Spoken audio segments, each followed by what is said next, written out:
All right, we're back, and today's show is brought to you by Manscaped. It's never too early to play holiday music, and it's never too early to start thinking about gifts. Whether it's for a friend or the friends in your pants, you can make this a season to be jolly with Manscaped. Do your little drummer boy a favor and use the Lawnmower 4.0 to avoid another silent night in the bedroom. John Ahlers is locked and loaded being on camera, and you guys should be too. Get 20% off and free shipping with the code WITHCG, WITHCG at manscaped.com. That's 20% off with free shipping at manscaped.com and use the code WITHCG. Manscaped, get your jingle balls ready for the holidays. On to the episode, baby. Let's go.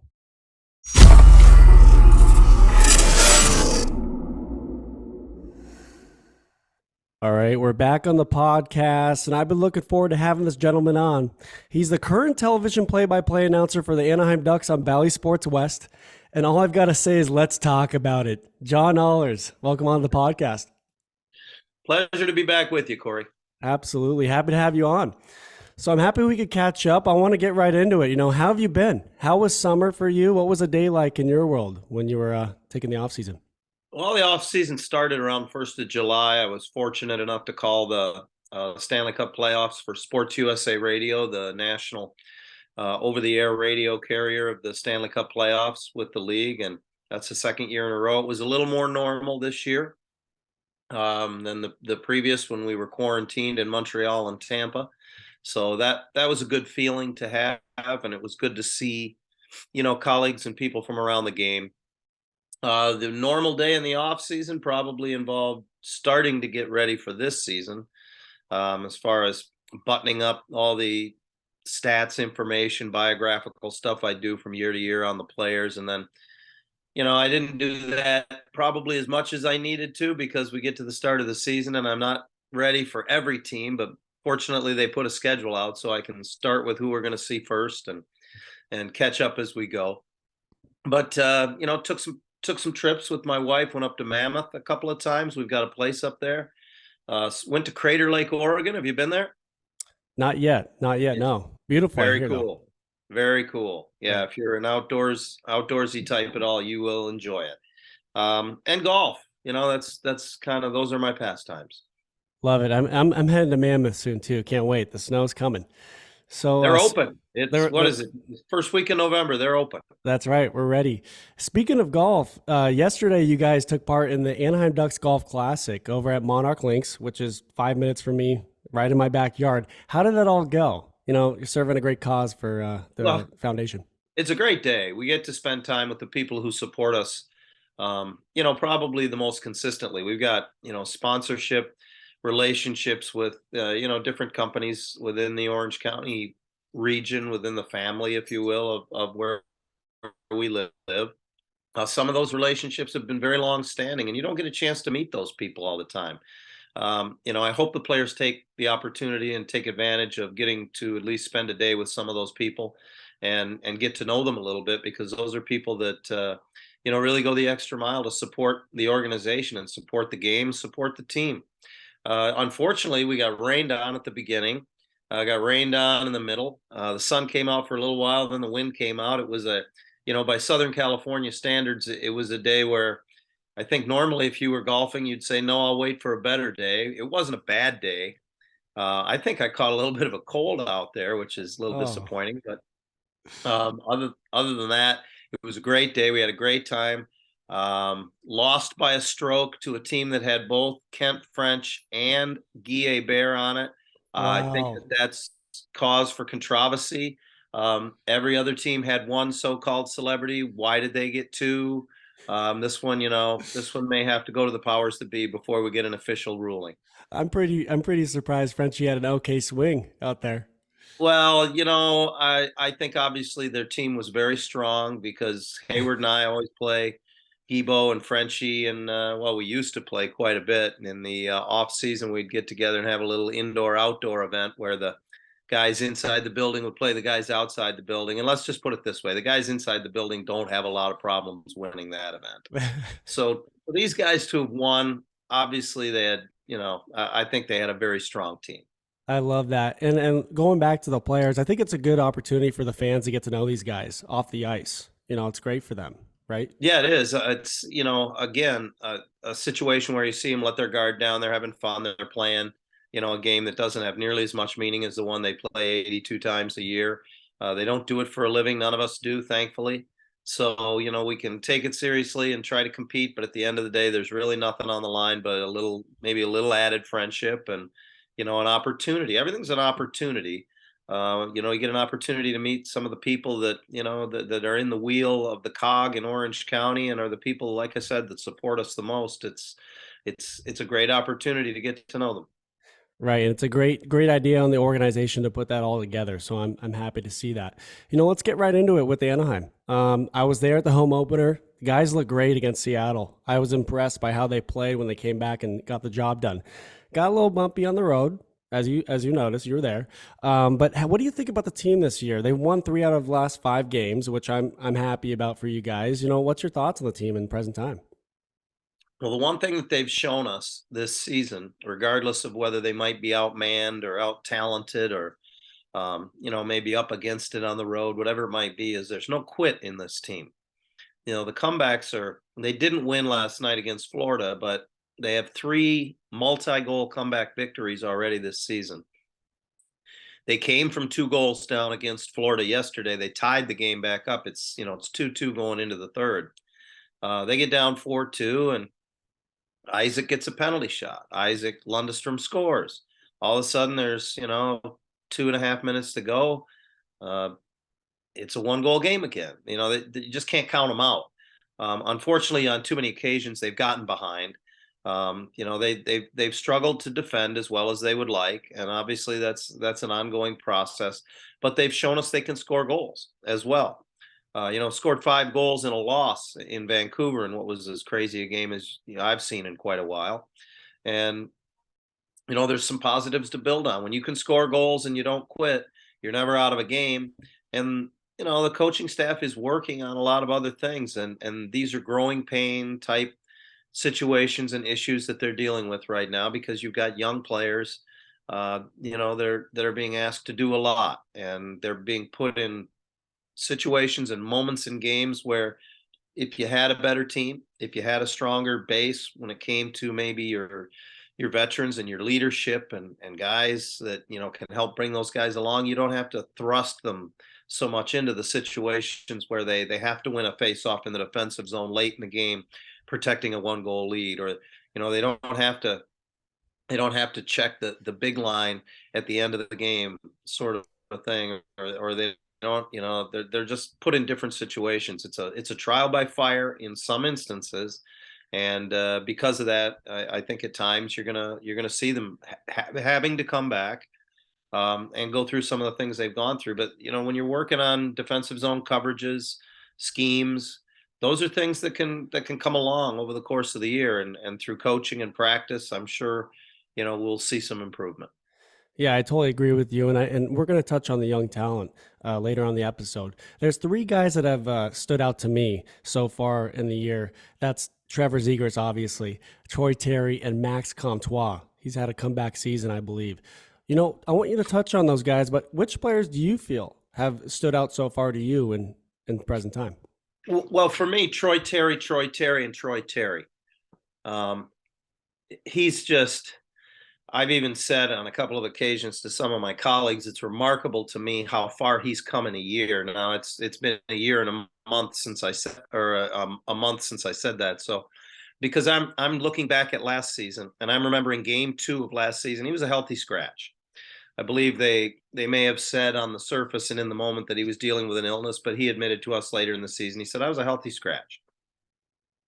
And he was kind of reaching a point in his career where a lot of people were wondering if he was gonna, I wouldn't say live up to the hype, but maybe if he was going to achieve some of the expectations.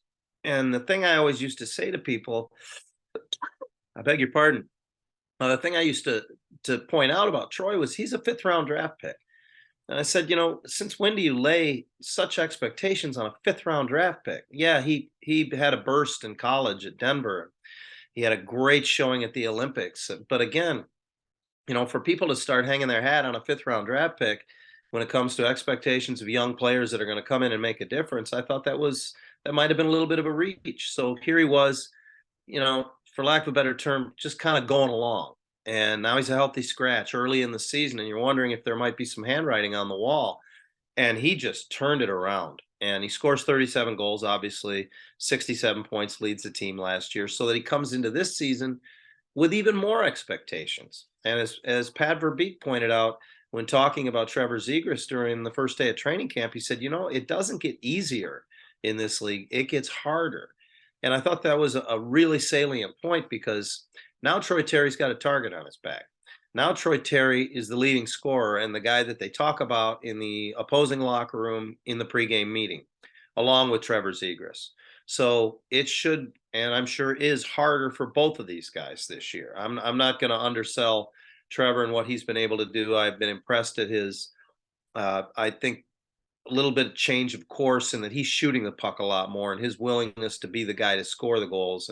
He still sees the ice as well as anyone on the team, and he'll get his fair share of assists. But he's got a terrific shot, and he's got a wonderful one-timer, and he's the straw that stirs the drink on the power play. So his willingness to shoot has impressed me a great deal as well. But going back to Troy Terry, just the way he's playing is different. When he gets the puck, he's driving the net. He's going into the middle of the ice. He's hanging on to pucks when he doesn't have anything, or when what he doesn't like, or if he doesn't see what he wants to see, and hanging on to the puck to wait and create a chance maybe later. And he's just, to me, been by far the best player for them this season. And I don't think it would have been a stretch for a lot of people, and I heard some people say it, that they were expecting a little bit of a drop off for Troy this year. And if anything, we've seen him take another step, which obviously is the hope. But when you score 37 goals in this league, there's not that many more steps to go. At least, and consistency is the other thing we talk about in the game all the time with young players, and seeing it from Troy, seeing it from Trevor, not only with their ability to improve and make that step, is very encouraging. I agree with you, and I think he's kind of figured out what works for him. The confidence is oozing, and what he used to say is, "I used to give up the puck right away." He's holding the puck now. He's shooting Exactly. like you said.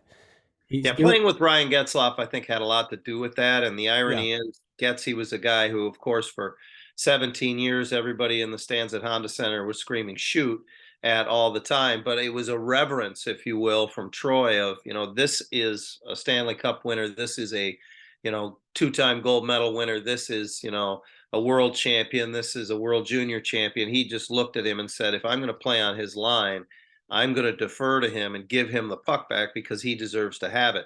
Troy has a great sense of history within the, my short time around him, a couple of years.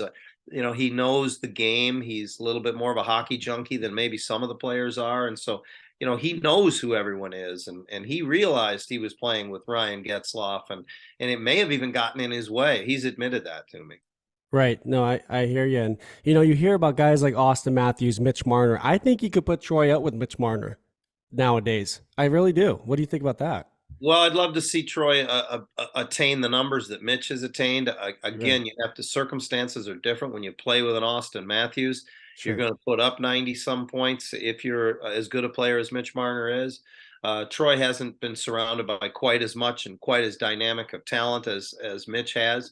But that's the beauty of this. I think, off the top of my head, I think Troy just turned 25. Right. I mean, yeah, he's spent parts of 6 seasons with the team now, but he's still realistically just getting started. I agree with you. And he's just going to keep getting better, I feel, as the season goes on. I want you to touch on obviously the young talent that's came into the team now, but the newest additions too: Klingberg, Strom, Vetrano, these guys that have come in. I've been impressed by all three so far. I think Ducks fans can get frustrated easily if they see a loss or if they see a young guy, mess up or whatever. But you know what? Z and McTavish, these guys, they're just starting. They're not even in their prime years yet. So they have to be patient with those guys as it goes, because it's just going to get better with these young guys. What's your thoughts on all that? I'm going to quote Dallas Aikens. He's got a lot of good truisms that he throws at us over the course of a season, and he said, that the key with young players, especially players like McTavish and Zegras that you're just mentioning, is the organization, management, and coaching staff has to be patient. The player needs to be urgent. And I think that that kind of sums it up in a nutshell. Everybody wants these guys to make a seamless transition. Anyone who's been around the game knows it doesn't happen that way. Even players like Connor McDavid, had problems with certain aspects of their game when they were 18, 19, 20 playing against men. That's just a reality. Trevor Zegras is a highly skilled player. I think he's a ways away from being a very good NHL player. He has skill to burn, and he's going to end up on highlight reels, and you're going to see him on all the highlight shows at the end of the night, periodically throughout the season. That's just who he is. But there are nuances and day-to-day things that he still needs to work on. He is one of our better offensive driving players. So it puts the coaching staff in a unique situation in that, you know, the only real currency NHL coaches have anymore these days is ice time. And sometimes with young players, when they're making mistakes, if they repeatedly make the same mistake, you'll see them sit on the end of the bench for a while. And it's happened with Trevor. It's happened with all the young players that the Ducks have from time to time.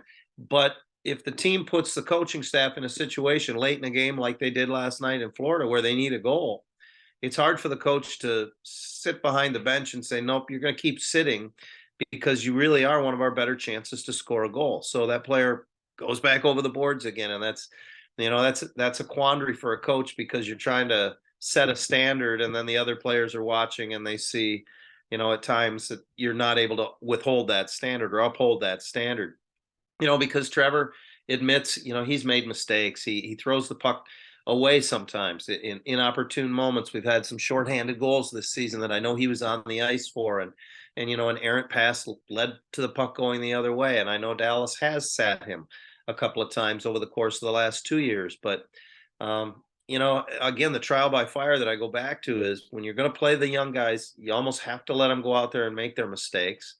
And as a result, just live with that learning curve. Right. No doubt. I agree with you. There's one guy I want to bring up that is a new hire in management this offseason. And I've been impressed with what he's done so far. He's not afraid to make a move, I feel like. He's still analyzing the team, trying to put the right pieces to the puzzle together for the organization. That's Pat Verbeek. I like the guy, and I want to hear your thoughts on what you think about him. But, what strong characteristics do you think he brings to the table for the organization? What's your expectations going forward so far with what you've learned about him?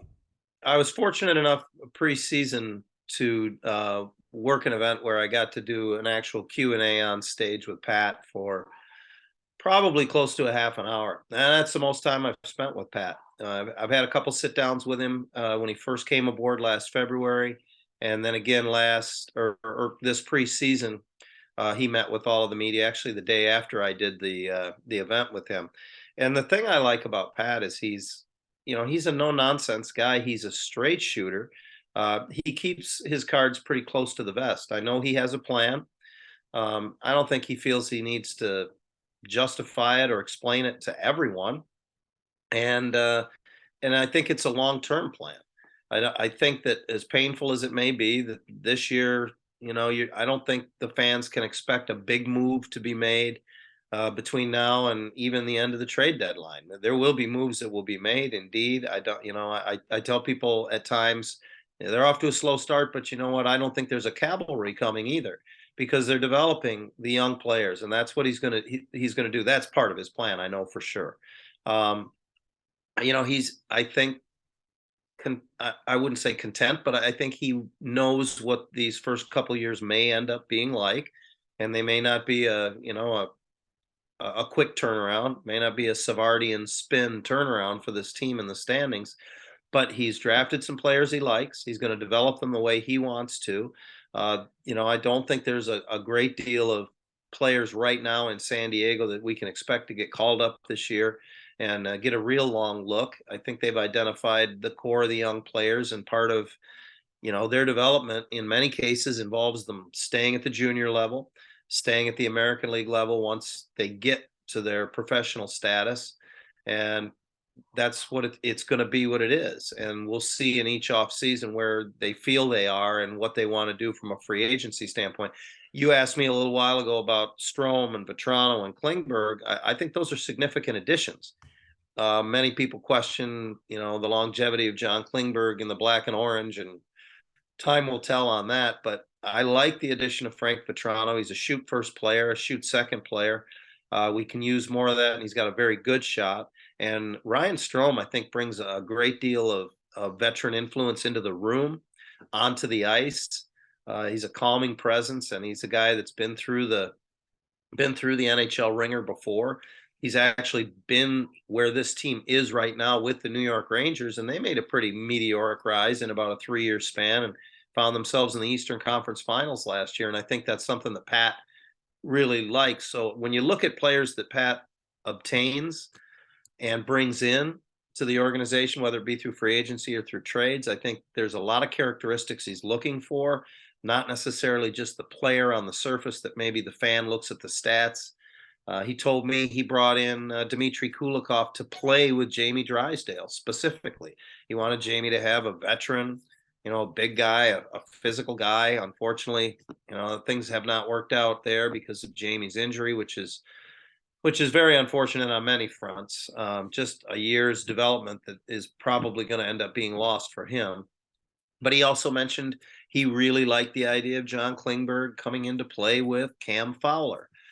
And, there might be a bigger picture there, as we've kind of alluded to here. But, so I'm not saying there wasn't purpose in the past to moves that were made, but there almost seems to be always a bigger picture when you look at these transactions. Right. And touching on John Klingberg, I'm not going to compare Chris Pronger to Klingberg. They're different players, but when Ducks fans watched Pronger hit the ice, they were so comfortable. They knew really nothing was going to happen that would go wrong.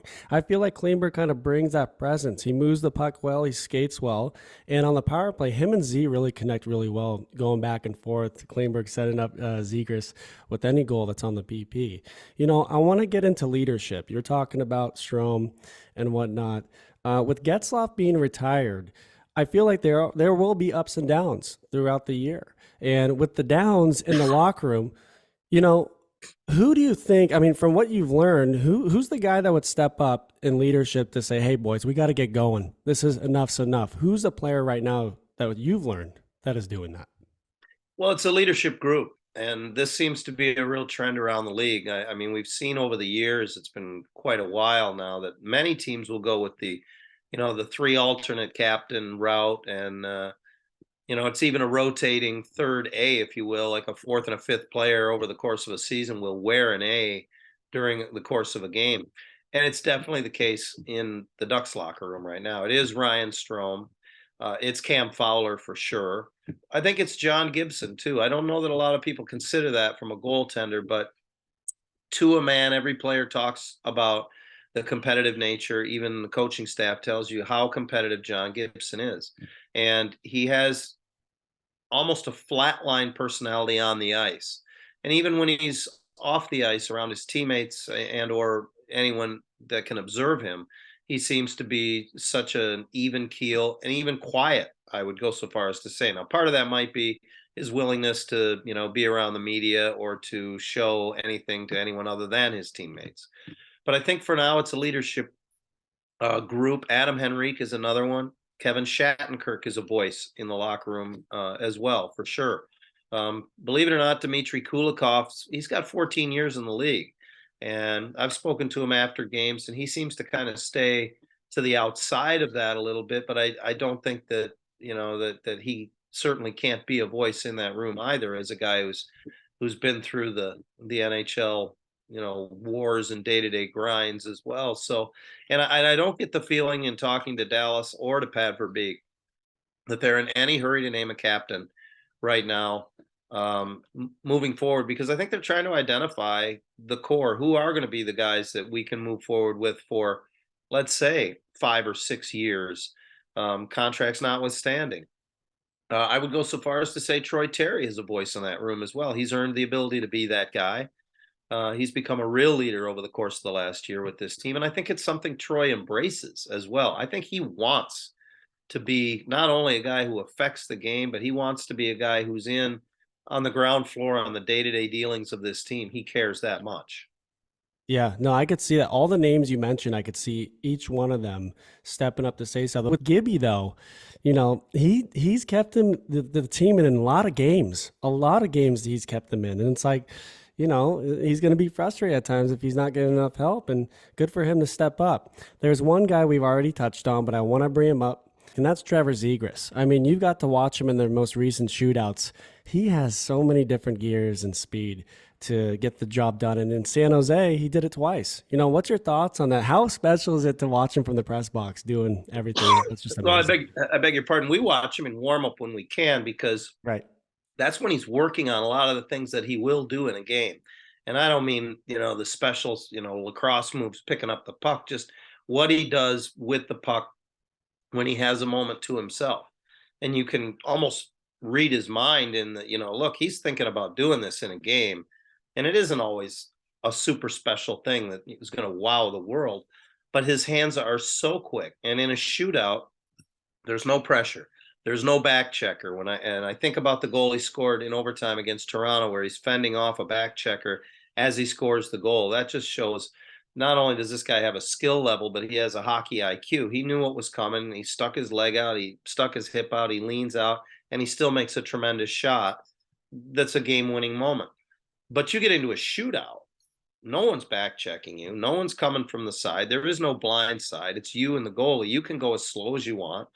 You can change speeds. No one's going to knock the puck off your stick. And with his skill set, the Ducks are going to win a lot of shootouts.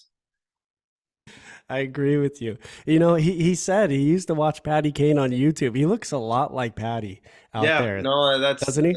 that's a great comparison. No, no doubt.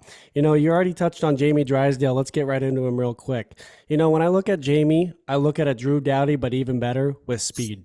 And it's going to be tough not having him in the lineup for a few months now. How much of an impact is that going to make on the team? And what's your thoughts on Jamie? Well, we've already seen the impact it's had on the team because there's a domino effect in that it affects all the defense pairings.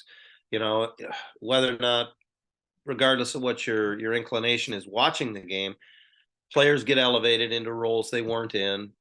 Players get elevated into a lineup that they weren't in. And from a coaching perspective, coaches are asking players to play different roles that maybe in a perfect world they wouldn't ask them to do. For instance, Cam Fowler's done a lot of penalty killing this year for the Ducks. I'm not saying that was a huge role for Jamie Drysdale, but just plugging players into to proper positions, allowing them to succeed, do what they do best, is what coaches' jobs are. And when you lose a player, you lose, okay, so Jamie was going to play on the second power play. So now you've lost somebody there, who is obviously one of your better offensive players because that's who you put on your power play unit. How it affects the team remains to be seen in the big picture. We've already somewhat seen it. He's been out of the lineup for, I think, four or five games now. But I worry more about how it affects Jamie Drysdale. To me, I alluded to it earlier. It's the year of development at the age of 20 and 21 that he loses. This was a big year for him. He was going to play a lot. He played a lot last year, but he was going to play a lot with more experience. And he loses that. And if he comes back late in the season, which I'd be surprised because I think of Max Jones, the example there being, why bring a guy back late in the season if you're not in a playoff hunt, or if you're, the player works so hard to get back and all they want to do is play. But the organization has to protect the player from himself. And for instance, let's say 4 to 6 months with Jamie was the very end of October, 1st of November. So you're looking at 4 months, best case scenario, that's March. I was hearing probably closer to 6 months. That's the end of the season. So anywhere in between those two, you're in a situation where you might be facing that decision. And that's what I think the Ducks lost, is they lost a year of Jamie Drysdale's development. Right, and I hope that he gets a speedy recovery in because they're gonna miss him. Last game, the Ducks just revealed their retro jerseys. Pretty jerseys, they're clean, and I love the orange, black, and gold. How do you like those jerseys and the pants? You got to get used to with the orange. What's your thoughts on all it? The orange pant was well, I had seen it in practice. Excuse me. But it didn't I've seen them up close, and they look better up close because they're bright orange. But I think the further away you get, the they look a little burnt orange. But I like the sweater. Obviously, the original logo is very popular. I can understand why it's popular, and the numbers were terrific. I there was a little bit of a different style, easy to see. To be completely selfish, that's my job, player identification, and when I can see the numbers, I'm a happy man. Yep, I agree. With the team now, and it's still early. People can't make a call if they're going to make the postseason yet. It's still early, and if you win enough games, go on a little hot streak, you're already in the playoffs. Do you believe this team can squeeze into the playoffs if they, get hot and do the right things? I think they're going to be challenged to do that, Corey. Okay. As I've said, I don't see. There's not 4 or 5 players coming that we've just been waiting and dying to see. That the concern for me is the depth on defense. It's always a grind in the NHL, and inevitably, when I go through and do my review at the end of the season, most teams use a minimum of 10. Some use as many as 13 over the course of a season. The Ducks started, they broke camp with 8, I think it was. We've seen Colton White get into, I think, a handful of games, maybe 3 so far. And the loss of Josh Mahura on waivers to the Florida Panthers even thinned that depth out even more. So when I look down in San Diego, I see Oli Ulevi with NHL experience, and that's it.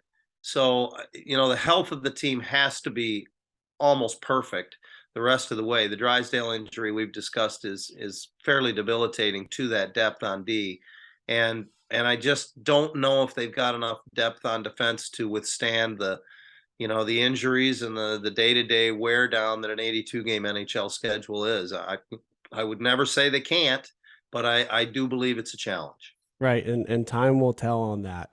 My big and last question for you today in this episode, what's the best part of your job, John? I mean, you're constantly on the road and at home commenting with Hazy, your right hand man. What would you say is the best part of your job over the years of what you've done commentating for the Ducks? Well, the fellowship that you and I, that we share is we're hockey fans. Yeah. I've said it for years to people that I get paid to go to hockey games. That's a pretty good thing. I put in my work. It is a job. Don't get me wrong. I have a routine and there's a way that I prepare for the games. But that and being on the inside and seeing what's happening and what's going on with the team and the direction that that they're trying to go, the objectives that they're trying to achieve, and then the coaches. We have access to the coaches and the players that other people don't have. So oftentimes a lot of that insight and that information that I have and that is shared with me comes directly from the coaches, at times even management. And that's it's pretty cool. I mean, it's I love what I do. I get to go to games. I call the games in my own strange way. I feel like I'm part of the game, especially if you're watching it on television. I do have a little bit of input on it, but there's nothing worse than when we don't do a game, because then you get the feeling of like you're not part of it, and that's a different feeling. So the inclusion we get, we have a great game, complete with great people. I mean, just it includes great people everywhere I've been. My time in Tampa, my time here, all the teams I was with in the minors along the way. Our game is just interspersed with nothing but great people, and to be included in that in my own strange little way is it's a daily dream come true. Whenever you live out your passion, it's never a job. So I see what you're doing and I love it. So in conclusion, I want to personally say this. I think you're so damn good at what you do, being the play-by-play TV announcer for the Anaheim Ducks. And, I think all Ducks fans are very spoiled to have you and the organization. So it means a lot that you jumped on today. It was great catching up with you, John. And if I'm ever at the arena seeing a game, I'll throw you a text and I'll love to see you at some Well, point. I appreciate the kind words. Thanks so much. Thanks for letting Diablo have his cameo. Yeah. He's gone to sleep now. That's all he wanted. So he Yep. thanks you very much, and it's always a pleasure, Corey. Anytime. Absolutely. Keep going. We'll talk soon. Thank you. Thanks, John.